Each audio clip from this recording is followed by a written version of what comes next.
Bassirou Diomaye Faye est attendu exactement à 10 heures. Avant lui, évidemment, il y aura des autorités civiles et militaires qui vont arriver ici, le précéder, donc sur cette place mythique, le palais de la République qui abrite cette cérémonie solennelle, Aboubakri. Effectivement, Omar, vous l'avez si bien dit, 2 jours seulement après sa prestation de serment, le président Bassirou Diomaye Faye a opté donc pour une cérémonie solennelle de levée des couleurs à la place du traditionnel défilé civil et militaire à la place de la nation, ou encore la prise d'armes à la place de l'indépendance. Il a opté donc pour la levée des couleurs, une cérémonie militaire solennelle qui marque donc le 64e anniversaire de l'accession du Sénégal à la souveraineté internationale. Ce sera donc des grands moments qui vont marquer donc cette cérémonie, la première du président nouvellement élu, et d'importantes autorités sont également attendues ici au Palais de la République, Omar.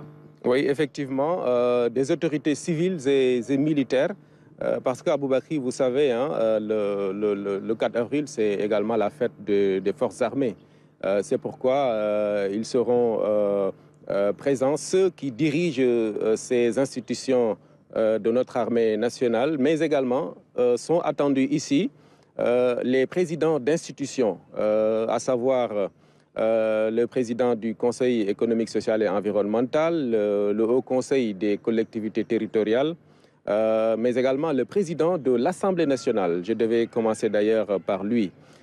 Donc, il y aura également le Premier ministre. Toutes ces autorités vont donc arriver ici avant le président de la République, dont la venue ici au palais est prévue, je le rappelle, à 10 heures précises. Et à ce moment-là, on donc procédera à cette cérémonie symbolique de levée des couleurs. Vous les apercevez, donc la mise en place est déjà terminée.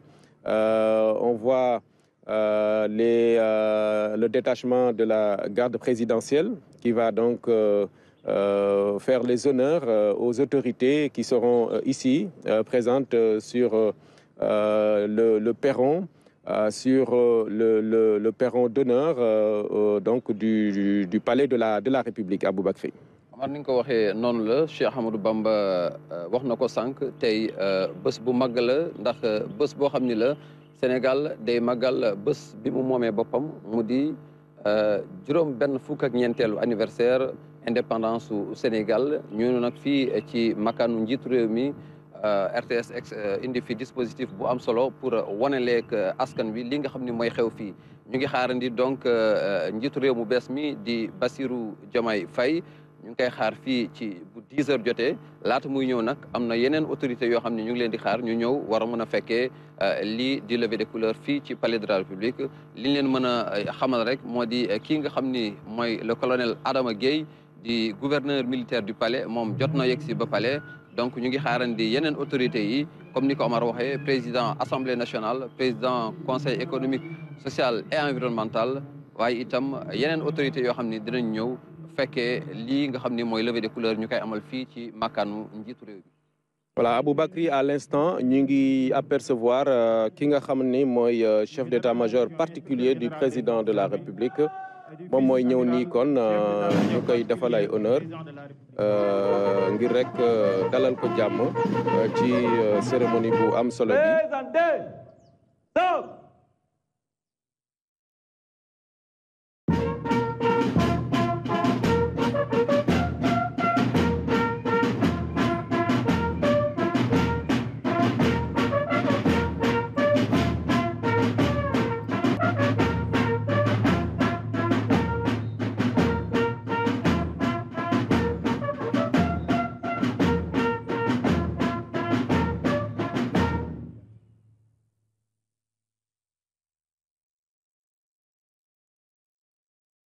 L'arrivée du chef d'état-major général particulier du chef de l'État.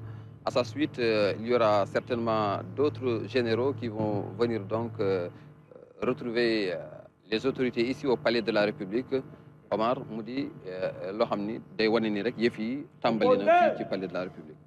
Absolument. Aboubacry di nga gis ñeneen ñu ñëw ndax comme ni ma ko waxee autorités yi nga xam ni ñoom ñoo représenté armée bi ñoom ñooy jiitu président de la République waaye tamit yeneen président d'institution yi wax nga ko léegi chef d'état-major particulier du président de la République moom moo ñëw noonu léegi nag ci programme bi dafa naa kii war a yegg si après moom moom mooy kii nga xam ni mooy le général de corps d'armée chef d'état-major des armées moom moo war a yegg si wala le grand chancelier dafa naa le grand chancelier dans tous les cas on va l'apercevoir bu yegsee rek kon ñu bàyyi ngeen dund li nga xam ne mooy accueil bi ñu koy réserver donc en principe chef d'État le général grand chancelier moom mooy ñëw bu ci noppee waa may seignan après je pense que si le SEMGA di ñëw ak ki nga xamante ni moo diriger gendarmerie muy le haut commandant de la gendarmerie nationale donc ñoom ñëpp kon dinañu teew fii ci kanam su ko defee ñu ñëw précédé président de la République ak yeneen chef d'institution yi ndax noonu la cérémonie bi daan demee fii bu njiitu réew mi yegsee nag ñuy soog a tàmbali levée des couleurs bi ci 10 heures lañ ko prévoir maa ngi koy fàttali Aboubacry. Effectivement, donc après l'arrivée du chef d'état-major particulier du chef de l'État, il est attendu l'arrivée du grand chancelier, mais également celle du SEMGA, le chef d'état-major général des forces armées, mais aussi, comme vous l'avez dit, le haut commandant de la gendarmerie nationale, directeur de la justice militaire, en l'occurrence le général Moussa Fall. Mais il y aura également les présidents d'institutions, il y aura également le nouveau Premier ministre Ousmane Sonko, qui fera partie des proches collaborateurs du président Bassirou Diomaye Diakhar Faye, qui sont donc attendus ici au Palais de la République. Oui, Aboubacry ni nga ko waxee rek mu nekk lu am solo kon cérémonie boo xam ni ñu fàttali ko mbokk yi fii lañ koy defee ci Palais de la République muy levée des couleurs loolu nag li ko waral mooy président Bassirou Diomaye Faye def ko fas yéene célébrer 4 avril fête de l'indépendance dans la sobriété moo waral kon ñuy def cérémonie de levée des couleurs bi kon Aboubacry beneen à l'arrivée des officiers généraux. beneen général mooy ñëw noonu. Monsieur le général d'armée de corps d'armée grand chancelier de l'ordre national. Voilà, du Lion. grand chancelier comme ni ñu ko waxee. Monsieur le général de corps d'armée chef d'état-major des armées. De monsieur le général de corps d'armée haut commandant de la gendarmerie nationale et directeur de la justice militaire. dafa naa ñuy ñëw. Arrivée groupée des officiers généraux.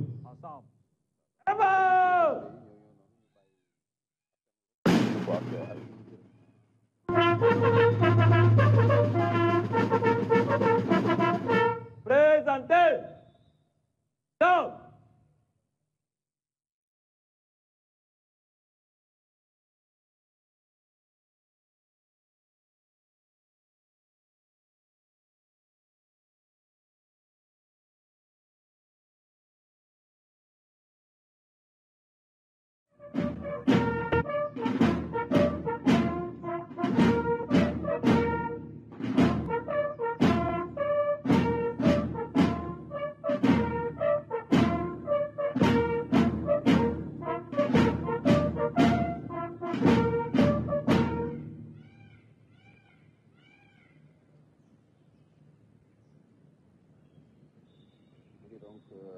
Arrivé ñetti généraux yi, en l'occurrence le général Meysegnan, grand chancelier, mais aussi le SEMGA et le haut commandant de la gendarmerie nationale, directeur de la justice militaire.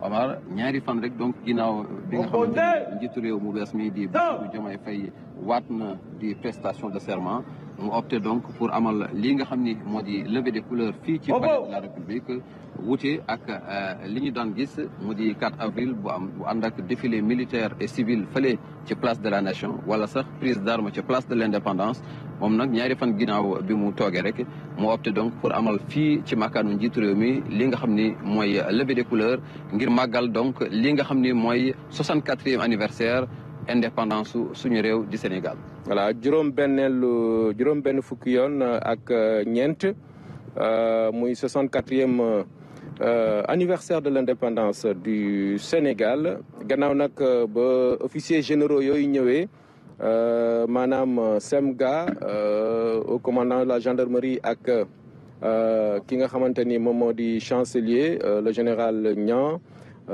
dañu opté donc gis nga Aboubacry pour des arrivées groupées donc ci loolu sax mën naa wax ni ñii ñuy xaar après officiers généraux yooyu mooy ñaari ministre yi nga xamante ni ñoo tënk wala boog ñoo jiite kaaraange réew mi muy le ministre des forces armées ak le ministre de l'intérieur donc ñoom ñaar ñooy ñëwandoo suñu sukkandikoo ci programme bi dañ leen di boole ñoom ñaar ñu ànd ñëw donc ni ñu ko gisee ci officiers généraux yi nga xamante ni ñoom ñoo leen jiitu en tout cas mu nekk ñaari ministre Mokhtar Cissé Mouhamadou Mokhtar Cissé ak ki nga xamante ni mooy Oumar Youm en principe normalement ñoom ñooy ànd ñëw fii ci palais de la République Aboubacry. Effectivement, après donc l'arrivée des généraux, il est attendu, comme vous l'avez dit, celle du ministre de l'Intérieur, Mouhamadou Mokhtar Cissé, en compagnie du ministre des Forces armées, Maître Oumar Youm, qui ne vont pas tarder donc à faire leur entrée ici au palais de la République. Et après eux, on aura également l'arrivée des présidents d'institutions. Voilà, voilà. Dans un instant, nous allons assister à l'arrivée groupée de monsieur le ministre.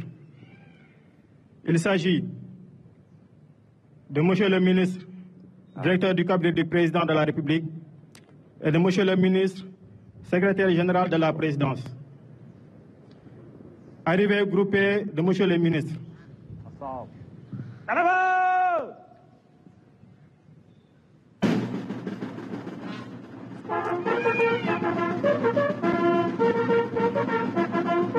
Présentez. Stop.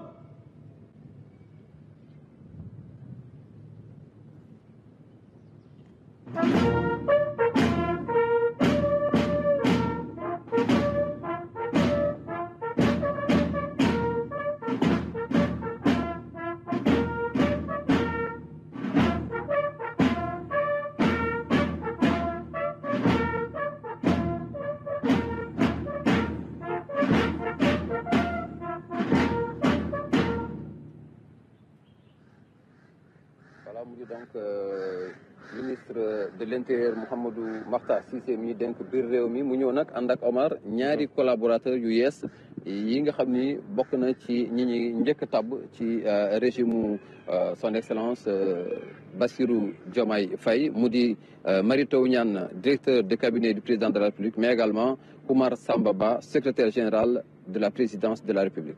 Voilà mu wute kon li ñu annoncé ci programme bi.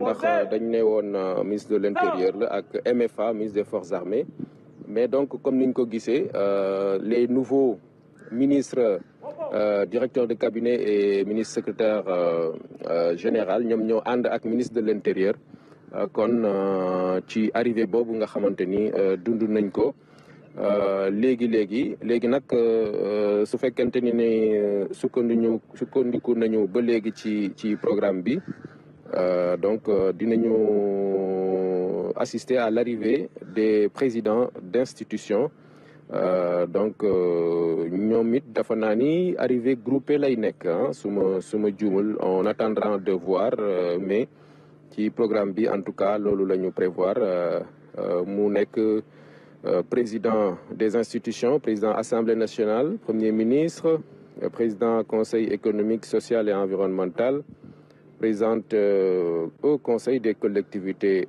territoriales en principe ñoom ñoo ci war a topp bu ñu yegsee nag ñoom si la njiitu réew mi président Bassirou Diomaye Faye di yegsi 10 heures en principe ngir rek ñu tàmbali cérémonie bi. Effectivement, après l'arrivée donc des autorités militaires, on a assisté à l'instant à l'arrivée des autorités civiles, notamment le ministre de l'Intérieur, en compagnie donc des tout nouveaux collaborateurs du président Bassirou Diomaye Faye, le ministre directeur de cabinet Mary Teuw Niane, mais également le ministre secrétaire général de la présidence Oumar Samba Ba. Il s'en suivra donc l'arrivée des présidents d'institutions, comme vous l'avez annoncé. Il s'agira du Premier ministre, du président du Conseil économique, social et environnemental, mais également de la présidente du Haut Conseil des collectivités territoriales qui devrait arriver également en même temps ici au Palais de la République. Ouais, et on aperçoit à l'instant des visages qui nous sont familiers, Aboubakri, des gendarmes qui collaborent avec nous ici au Palais de la République, notamment le commandant Ndong et le colonel Ndiaye, et d'autres gendarmes qui assurent la sécurité ici, de même que les autres, hein, la garde rapprochée. C'est l'instant, c'est le moment de leur rendre un vibrant hommage parce qu'ils abattent un travail extrêmement important, notamment dans la sécurité du président de la République, de même que bien sûr ce détachement de la garde présidentielle qui assure les honneurs en de pareilles circonstances. Donc c'est le moment, puisque c'est la fête des forces armées aussi, c'est l'occasion pour nous de leur souhaiter une excellente fête aujourd'hui, 4 avril, Aboubakri. Effectivement, xam nga feetu 4 avril mooy dañuy màggal bés bi nga xam ni ci la Sénégal moom boppam mu di fête boo xam ni Sénégal yëpp a ko bokk waaye nag ñi nga xam ni ñooy takk der yi ñu am ci cër bu am solo rawatina nag tey ci li nga xam ni mooy levée des couleurs mu am benn détachement donc de la garde présidentielle boo xam ni mu am honneur tey amal li nga xam ni mooy am fii ci palais de la République mooy honneur yi ñu war a delloo njiit réew mi di son excellence Bassirou Diomaye Diakhar Faye. Voilà le général Moussa Fall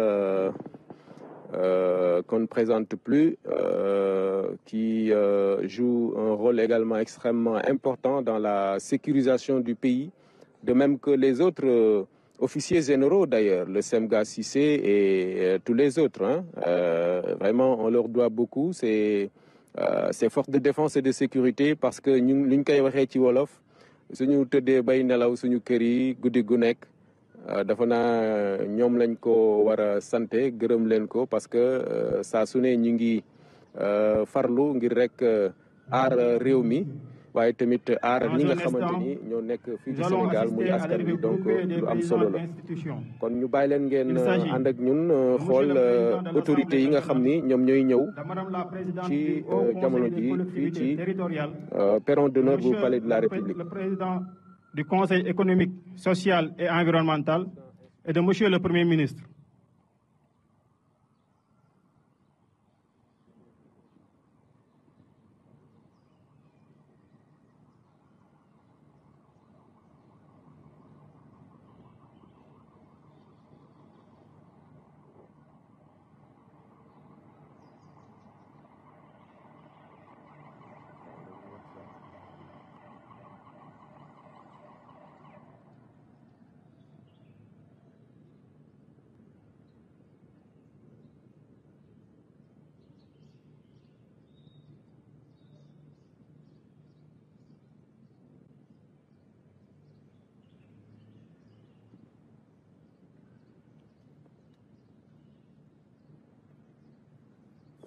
ki nga xam ni mooy maître de cérémonie bi mu ngi doon donc annoncé arrivée premier ministre mu war a ànd ak présidente conseil au conseil des collectivités territoriales ak ki nga xam ni mooy président conseil économique social et environnemental. Voilà muy institution yi nga xam ni ñoom ñoo ngànk réew mi ginnaaw président de la république nga xam ni moom moo jiitu ci institution yooyu la.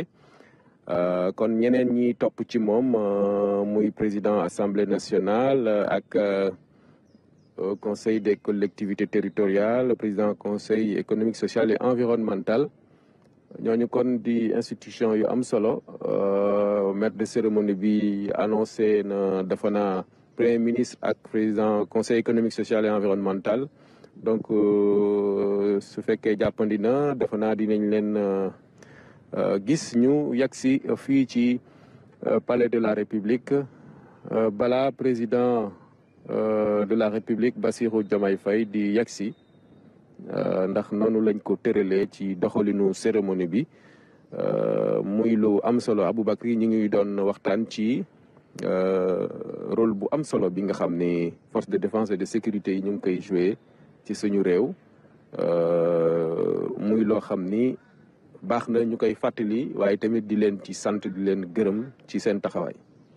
di fàttali également que thème ren bi d'ailleurs ci loolu la jëm mu di le rôle des forces armées dans la cohésion nationale te démb njiitu réew mi ci discours bi nga xam ni mooy discours bi mu njëkk amal fàttali na ko mooy li muy woote mooy jàmm li muy woote mooy Sénégal ànd doon benn ñu ànd juboo donc daa di doxal te li muy mandargal rek instant bi ni mooy que ni état continuité la ndax chef de président d'institution yi nga xam ni tudd nañ leen sànq ci régime mu président Macky Sall lañ leen fale woon tey ñu war a mën a ñëw teewee lii nga xam ni mooy première donc levée des couleurs bu njiitu réew bu bees di Bassirou Diomaye Faye li ñu wax rek les hommes passent les institutions demeurent mu di lu am solo également ci taarixu Sénégal. waaw noonu la état tëddee ba tax kon loolu sax moo waral gis nga gis teewaayu. Mesdames et messieurs, arrivée des présidents d'institutions.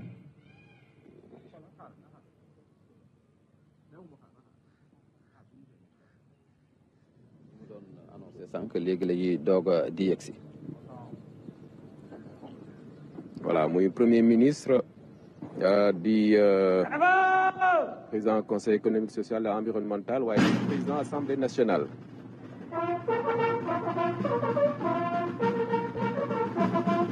Présentez. Stop.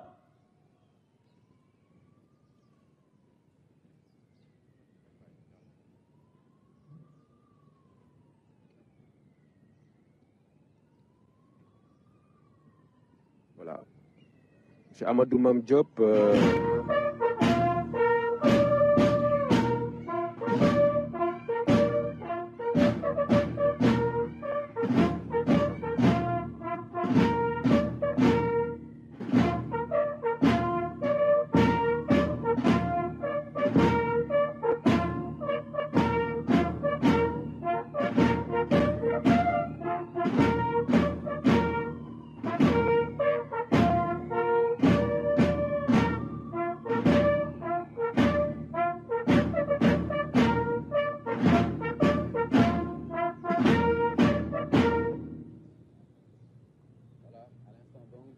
Sur fond de la musique des forces armées, vous vivez avec nous l'arrivée du tout nouveau Premier ministre, en l'occurrence Ousmane Sonko, accompagné du président de l'Assemblée nationale Amadou Mame Diop, mais également du président du Conseil économique, social et environnemental Abdoulaye Daouda Diallo.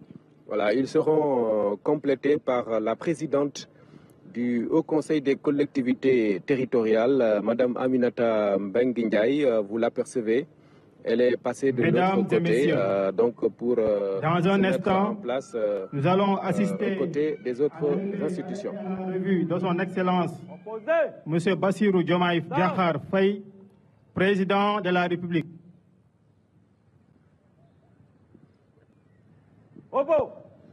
Voilà, donc le maître de cérémonie qui vient d'annoncer l'arrivée imminente du président de la République, Bassirou Diomaye Diakhar Faye, qui, dans quelques instants, donc, va arriver ici au Palais de la République et ça va marquer donc le début de la cérémonie solennelle de levée des couleurs ici au Palais de la République. Voilà, c'est dans quelques poignées de secondes, on va dire, parce qu'il est 10h moins 2.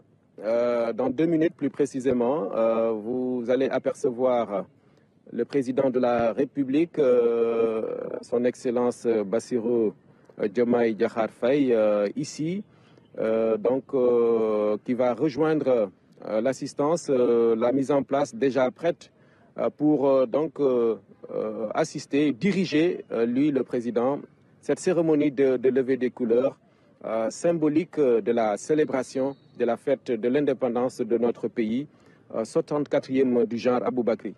Effectivement, le président de la République va donc à son arrivée passer en revue le détachement de la garde présidentielle avant donc d'assister à la levée des couleurs jusqu'au mât. Et ensuite, il viendra donc saluer les autorités présentes ici au Palais de la République pour assister à cette cérémonie solennelle de levée des couleurs. Voilà, léegi rek kon ngeen gis président Bassirou Diomaye Faye yegsi na fii ci Palais de la République di ngeen gis maître de cérémonie bi annoncé ko léegi ndax 10 heures pile la waroon dugg si fii 10 heures nag daanaka moins 1 minute. léegi rek ngeen gis ko mu yegsi kon jaar ci tapis rouge bi ñu rendre ko les honneurs. Voilà, ñu bàyyi ak maître de cérémonie bi. Revue de son excellence monsieur Bassirou Diomaye Diakhar Faye, président de la République.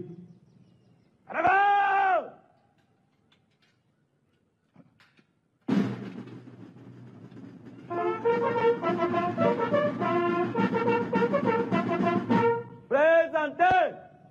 Stop.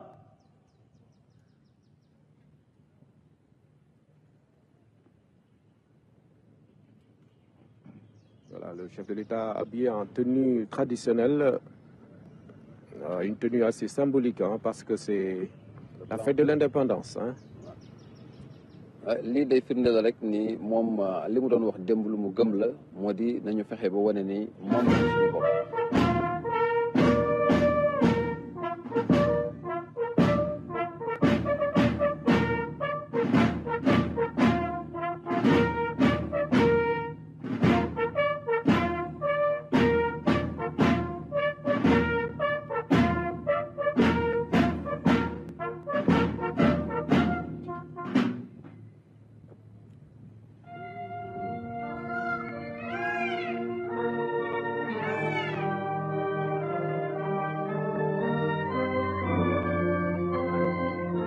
Excellence, Monsieur le Président de la République, les honneurs vous sont rendus par un détachement de l'escadron spécial de la garde présidentielle commandé par le lieutenant John Michel Ndiaye.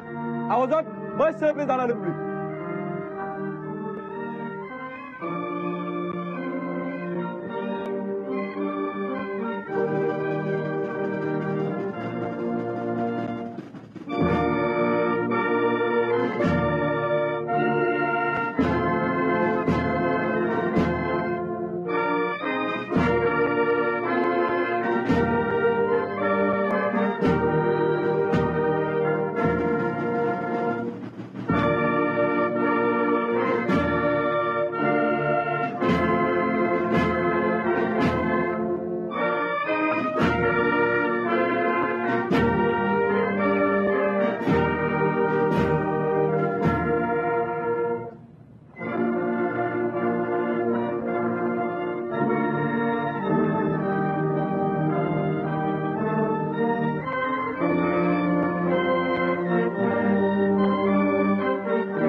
Opposé. Stop.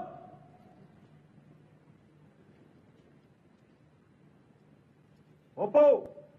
Canada. Moment bu solennel yëkkati drapeau.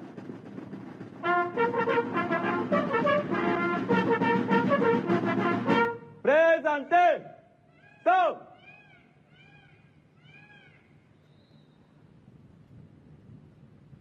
Attention pour les couleurs. Envoyez.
di bàkku suñu réew di hymne national di wane ne rek ni yëf yi dafa mel ni